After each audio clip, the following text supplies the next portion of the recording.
রাধে রাধে বন্ধুরা, অমৃত কথা বাংলা চ্যানেলের নতুন পর্বে আপনাদের সকলকে স্বাগত জানাচ্ছি। মা লক্ষ্মী দেবীর অশেষ কৃপাতে অবশ্যই কমেন্ট বক্সে লিখুন জয় মা লক্ষ্মী দেবীর জয়। এই পর্বের বিষয় হলো বৈশাখ মাসে পূর্ণিমা অর্থাৎ বৌদ্ধ পূর্ণিমা দিন সন্ধ্যা বেলার সময় এই চারটি স্থানে প্রদীপ জ্বালতে পারলে তাহলে মা লক্ষ্মীর কৃপা লাভ করতে পারবেন। মা লক্ষ্মী পায় আপনার ঘরে কখনো অর্থ কষ্ট হবে না। কি করতে হবে বৈশাখ মাসে পূর্ণিমা দিন সবটাই জানবো এই ভিডিওর মাধ্যমে। ভিডিওতে যাবার আগে অমৃত কথা বাংলা চ্যানেলটিকে অতি অবশ্যই সাবস্ক্রাইব করুন, লাইক করুন, কমেন্ট করুন, শেয়ার করুন, ধার্মিক নোটিফিকেশন ঘন্টাটি বাজিয়ে দেবেন। বৈশাখ মাসে পূর্ণিমায় জন্মগ্রহণ করেছিলেন গৌতম বুদ্ধ। পরবর্তীকালে এই দিনে তিনি বোধে প্রাপ্ত হন। ঠিক এই কারণেই এই দিনটি বুদ্ধ পূর্ণিমা নামে পরিচিত। ধর্মীয় বিশ্বাস অনুসারে এই দিনে জন্মগ্রহণ করেছিলেন বুদ্ধদেব।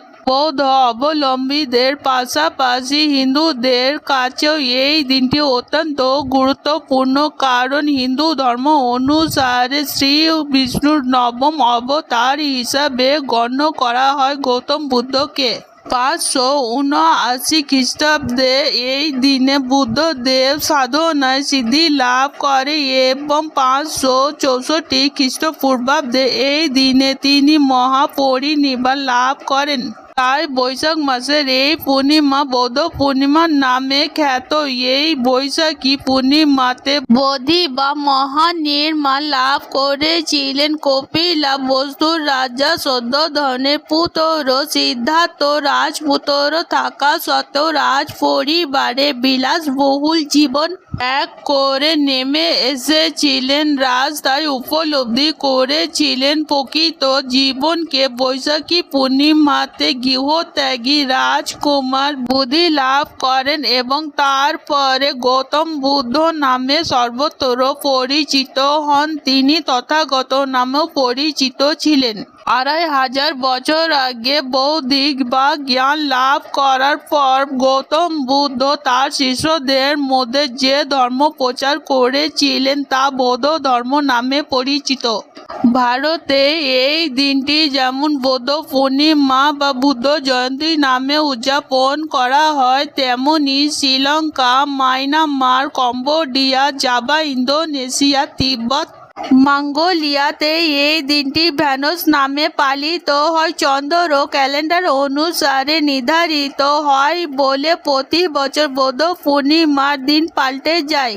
বুদ্ধ গয়ায় একটি বট বৃক্ষের নিচে সে টানা 49 দিন ধ্যান করে গৌতম বুদ্ধ তারপরে বোধি লাভ করেন। তিনি জীব জগতে কষ্ট থেকে মুক্তি দেবার পথ প্রাপ্ত হন। তিনি মাত্র 30 বছর বয়সে স্ত্রী, পুত্র ও সিংহাসনের মায়া ত্যাগ করে সন্ন্যাস গ্রহণ করেন। গৌতম বুদ্ধ প্রচার করেন বৌদ্ধ ধর্মে। তার প্রচারিত ধর্মের মূল কথা অহিংসা, দয়া ও ভালোবাসা। বৈশাখ মাসে পূর্ণিমায় কিছু টোটকা পালন করলে পরিবারের লক্ষ্মীর আগমন হবে। এর ফলে ঋণ ও আর্থিক সংকট থেকে মুক্তি পাওয়া যাবে। বৈশাখী পূর্ণিমা বা বৌদ্ধ পূর্ণিমায় বাড়ির এই 4 স্থানে প্রদীপ জ্বালানো হলে অর্থ কষ্ট দূর হবে। বৈশাখী পূর্ণিমা দিন সন্ধ্যাবেলার সময় মনে করা হয় চন্দ্রমাকে অর্ঘ্য দিলে অবসাদ থেকে মুক্তি লাভ করা যায়। পূর্ণিমা তিথিতে লক্ষ্মী নারায়ণের পুজোর জন্য উত্তম তিথি। এই তিথিতে লক্ষ্মী নারায়ণের পুজো করলে ধন্য ধান্য বৃদ্ধি পায়, পাপ থেকে মুক্তি লাভ করা যায়। শাস্ত্র মতে বৈশাখ মাসের পূর্ণিমা দিন বাড়ির এই 4 স্থানে প্রদীপ জ্বালালে সমস্ত রকম অর্থ কষ্ট থেকে মুক্তি লাভ করতে পারবেন। বৈশাখী পূর্ণিমা দিন সন্ধ্যাবেলার সময় প্রদীপ জ্বালতে হবে। বৈশাখী পূর্ণিমা দিন সন্ধ্যাবেলার সময় স্নান সেরে শুদ্ধ বস্ত্র পরে লক্ষ্মী নারায়ণের পুজো অবশ্যই করতে হবে। এই দিন বাড়িতে পায়েস রান্না করতে হবে। বাড়ির প্রবেশদ্বারে একটি সরষের তেলের প্রদীপ জ্বালতে হবে। মনে করা হয় বৈশাখী পূর্ণিমার দিন সন্ধ্যাবেলার সময় এই প্রদীপটি জ্বালালে সমস্ত রকম নেতিবাচক শক্তির হাত থেকে আপনি মুক্তি পাবেন। এরপর দ্বিতীয় প্রদীপটি জ্বালতে হবে বৈশাখী পূর্ণিমার দিন সন্ধ্যাবেলার সময়।